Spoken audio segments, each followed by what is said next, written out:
करो बच्चे, कुछ भी करो। चलो क्या नाम है? ठुकरा दो देवार्य सिंह तुम्हारे कई मैं पढ़ रहा हूँ सोहम। पढ़ने दे, बारी बारी से दो लाइन सारे पढ़ लो। ठीक है। हाँ। पहली चार मैं पढ़ूंगा, अगली चार तू पढ़ लियो, ठीक है?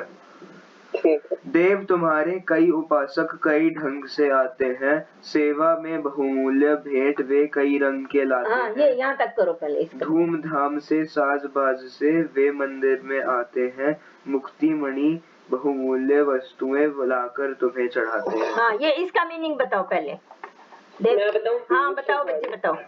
तो इसमें कवित्री कह रही है कि देव जो भगवान है आपके बहुत सारे उपासक है और वो अलग अलग तरीकों से आते हैं। कोई गाड़ी में आता है, कोई बैंड बाजा बजा के आता है, कोई शांति से आता है, घोड़े पे आते हैं, अलग अलग तरीके से आते हैं और सब लोग बहुमूल्य भेंट लाते हैं। बहुत नहीं, कई लोग बहुमूल्य लाते हैं, कई सिर्फ फूल लाते हैं, कोई कुछ भी नहीं ला सकते तो हाथ जोड़ के अपने प्रार्थना करते हैं, सिर्फ ऐसे भी है। कई पैदल भी आते हैं, तो जरूरी नहीं कि सारे गाड़ियों में आए, एरोप्लेन से आए, ऐसा कुछ नहीं है। बहुत सारे लोग धूमधाम से साज बाज के आते हैं। हाँ। और बहुत कीमती चीजें वो भगवान को आकर चढ़ाते हैं। हाँ चलो खार मत नेक्स्ट पढ़ो बच्चे। मैं ही हूँ गरीबनी ऐसी जो कुछ साथ नहीं लाई, फिर भी साहस कर मंदिर में पूजा करने चली आई। हाँ वो कवित्री क्या नैवेद्य नहीं है, झांकी का श्रृंगार नहीं, हाय गले में पहनाने को फूलों का भी हार नहीं, फूलों का भी हार नहीं। हाँ, ये वो गरीब औरत कह रही है कि मैं ही हूँ गरीबनी जिसके पास कुछ भी नहीं है, जो कुछ साथ भी नहीं लाई, और ना मेरे फिर भी हिम्मत करके साहस करके मैं मंदिर में आई हूँ। मेरे पास फूल भी नहीं है, लेकिन फिर भी श्रद्धा से आई हूँ और मैं हाथ जोड़ के उपासना करने आई हूँ। प्रार्थना करूंगी कि मेरे को भगवान मेरी श्रद्धा को। इसमें डाउट है। हाँ जी बच्चे बोलो। झांकी का श्रृंगार का मतलब क्या होता है? झांकी जैसे एक भगवान की मूर्ति है, ठीक है, उसको श्रृंगार करने के लिए लोग सोना चढ़ाते हैं, फूल चढ़ाते हैं, चांदी के मुकुट डालते हैं, सब कुछ। मेरे पास कुछ भी नहीं है उसके श्रृंगार के लिए, फूल भी नहीं है जो मैं उस पर चढ़ा सकूं। ठीक है, समझ आ गई? हाँ, कुछ भी श्रृंगार का कुछ भी सामान नहीं है, फूल भी नहीं है। चलो। कैसे करूं कीर्तन मेरे स्वर में है माधुर्य नहीं, मन का भाव प्रकट करने को वाणी में चातुर्य। इतना कर लो पहले, ये जो दो लाइनें बोली है। हाँ वो बोल रही है मैं कैसे करूं कीर्तन, मेरी आवाज बिल्कुल बुरी है, मधुर बिल्कुल मधुर आवाज नहीं है, मीठी आवाज नहीं है मेरी, बहुत कर्कश आवाज है जैसे। मन का भाव प्रकट करने को वाणी में चतुरता भी नहीं है वाणी में। चतुरता नहीं है, दिमाग चल नहीं रहा ठीक से। फिर भी मैं तुम्हारी पूजा कैसे करूं, प्रार्थना कैसे करूं, मेरे पास कुछ भी नहीं है। चलो मैं पढ़ूं? हाँ पढ़ो बच्चा पढ़ो। तो अगले चार पढ़ रही हूँ।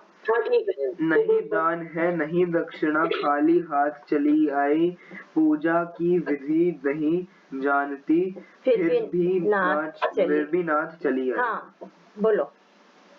इसका मतलब है मेरे पास दान देने के लिए कोई पैसा नहीं है, कोई ना तो मैं मंदिर में कुछ चढ़ा सकती हूँ, ना पुजारी को दक्षिणा दे सकती हूँ, मेरे पास कुछ भी नहीं है। हाँ आगे क्या? और पूजा और पूजापा प्रभुवर इसी पुजारिन को नहीं उसको पूरा हो गया। ये पूजा की विधि नहीं जानती। हाँ, पूजा की विधि मेरे को नहीं आती। हाँ, मेरे को कोई भजन नहीं बोलना आता, आरती नहीं आती, कोई तरीका नहीं आता, लेकिन फिर भी है नाथ है भगवान, मैं आ गई हूँ। मैं जो भी हूँ इसी को स्वीकार करो, मेरी श्रद्धा को, मेरे दिल में जो इच्छा है, मेरी श्रद्धा है, उसी को स्वीकार करो जो भी है। ठीक है, चलो अब पढ़ ले अगला बच्चे। पूजा और पुजापा प्रभुवर इसी पुजारिन को समझो, दान दक्षिणा का और न्योछावर इसी भिखारिन को समझो। मेरे पूजा के मेरे पास कुछ भी नहीं है, तो मैं खुद ही चली आई हूँ, तो मेरे को ये समझो कि मैं ही सब कुछ हूँ, जो कुछ है, पूजा भी और पुजारी भी, और पूजा का तरीका भी मेरे को नहीं आता। पूजा और पूजा, हाँ क्या है, पूजा और पूजा, हाँ इसी पुजारी को समझो भाई। मेरे पास कुछ भी नहीं है देने के लिए, तो मैं खुद ही भिखारी हूँ, मेरे पास कुछ नहीं है, तो मैं क्या करूँगी? मेरी श्रद्धा है, कोई अपना सब समझ लो, मेरी इच्छा है, मेरी श्रद्धा है, उसी भावना से मैं चली आई हूँ। ठीक है, मैं उन्नत प्रेम की प्यासी हाँ हृदय दिखाने आई हूँ। उन्मत्त जो कुछ मतलब, है, हाँ उन्मत्त का मतलब है कि मेरे दिल में बहुत ज्यादा प्रेम है भगवान के लिए, वो उमड़ रहा है मेरे मेरे। लाइन तो कंप्लीट कर लो। हाँ हाँ कर ले बच्चे। बीच में मत टोको। हाँ तुम समझ तो आनी चाहिए ना, फिर भूल जाते हैं बीच में क्या बोला था। हाँ बेटा बोलो। जो कुछ है वो यही पास है, इसे चढ़ाने आई हूँ। हाँ भाई मैं चरणों पर अर्पित है। हाँ चरणों पर अर्पित है। इसको चाहो तो स्वीकार करो, यह तो तुम्हारी वस्तु है, ठुकरा दो या प्यार करो। हाँ कि मैं मेरे मन में उमड़ता हुआ प्यार है भगवान के लिए, उसी को लेके चली आई हूँ। जो भी है यही है, मैं तुम्हारे चरणों की दासी हूँ, जो कुछ है मेरे पास और कुछ नहीं है, इसी को ही समझ लो, मेरी यही पूजा है, यही सब कुछ है। एक गरीब औरत अपने आप को बता रही है कि मेरे पास कुछ भी नहीं है। ठीक है, और हो गया? क्वेश्चन कर लो। हाँ कर लो क्वेश्चन। ये समझ आ गया बच्चों? हाँ जी। हाँ कई उपासक मंदिर में किस प्रकार जाते हैं? हाँ कई ढंग से आते हैं। हाँ धूमधाम से कई आते हैं, कई बिना कुछ। कोई घोड़े पर आएगा, कोई हाथी पर, कोई एरोप्लेन से। अब ये कुंभ हुआ तो कुंभ में कितने लोग आए ना, एरोप्लेन से आए हैं, गाड़ी से गए हैं, बस में गए, अपनी गाड़ी से गए, ठीक है, ट्रेन से गए, कुछ पैदल भी गए, हर तरह के लोग गए हैं। और कवियत्री मंदिर में खाली हाथ क्यों गई? हाँ क्यों गई? क्योंकि उनके पास कुछ था नहीं। उसके पास, वो गरीब है, उसके पास कुछ नहीं है, सिर्फ उसके मन में प्यार उमड़ रहा था भगवान के लिए, इसलिए वो चली गई। फिर जो कुछ है ये अपनी श्रद्धा लेके गई भगवान से। कवियत्री ने भगवान के चरणों में क्या क्या अर्पित किया? अपना शरीर, अपना प्यार, अपनापन, अपनी भावना वो अर्पित की। इस कविता में कवियत्री किस वर्ग का प्रतिनिधित्व कर रही है? गरीबी का, भिखारीन का। विश्वास तो मतलब क्या होता है? क्या? ये वर्ड का मतलब प्रतिनिधित्व किस चीज का, वो क्या सोच के गई है, क्या बोलते हैं उसको? एक्सपेक्टेशन। नहीं, वो नहीं है। प्रतिनिधित्व मतलब वो, प्रतिनिधि क्या होता है? जो एक तुम्हारे सब में एक मॉनिटर है, जैसे समझे, उसको तो कहते हैं ना, वो तो उसका, तो इसी तरह से वो प्रतिनिधि है। टूटा हुआ है मॉनिटर तो। किसको टूटा हुआ है? उसको नहीं कह रही, क्लास का मॉनिटर कह रही क्या बोलते हैं उसको? Class representative. हाँ, रिप्रेजेंटेटिव होता है प्रतिनिधित्व। समझ आई? हाँ। पूजापा से क्या तात्पर्य है? हाँ, पूजा की सामग्री। हाँ। दान दक्षिणा ने न चढ़ा पाने का अभाव में कवियत्री कैसा महसूस कर रही है? बुरा। बेचारी को महसूस हो रहा है कि मेरे पास कुछ भी नहीं है, अपने आप को बेबस समझ रही है। भाई मेरे पास है ही नहीं तो क्या करूं? हेल्पलेस, बेबस।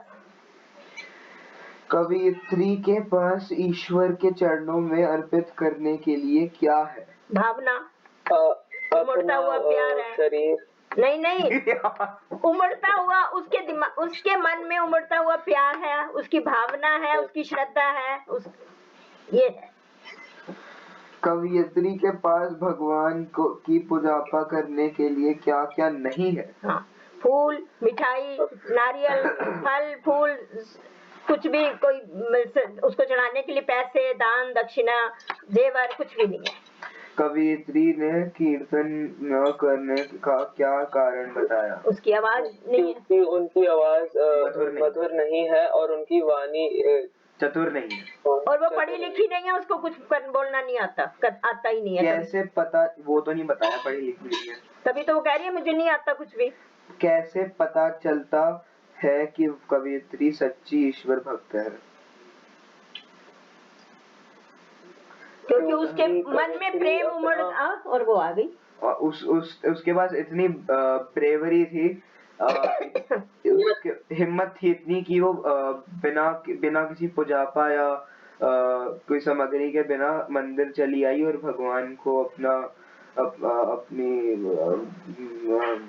भगवान के प्रति उसका प्रेम उमड़ा, जिसकी वजह से वो वहाँ चली गई, अपनी श्रद्धा से गई। कविता का प्रतिपाद्य अपने शब्दों में लिखा। ये तो नहीं कर कैसे पता चला कि अच्छा नहीं, भक्त प्रभु को बहुमूल्य भेंट क्यों चढ़ाते हैं? उसके दो कारण होते हैं। भक्त सोचते हैं कि भगवान को अगर हम बहुमूल्य भेंट चढ़ाएंगे तो वो प्रसन्न होंगे। हाँ, कुछ लोग पहले चढ़ाते हैं क्या, ताकि भगवान प्रसन्न हो जाए, और कुछ लोग मन्नत मानते हैं कि भगवान मेरा ये काम हो जाएगा तो मैं चढ़ाऊंगा, वो बाद में भी चढ़ाते हैं। दो तरह से जाते हैं। ये था ठोकरा लो या प्यार करो भाई सुभद्रा कुमारी चौहान।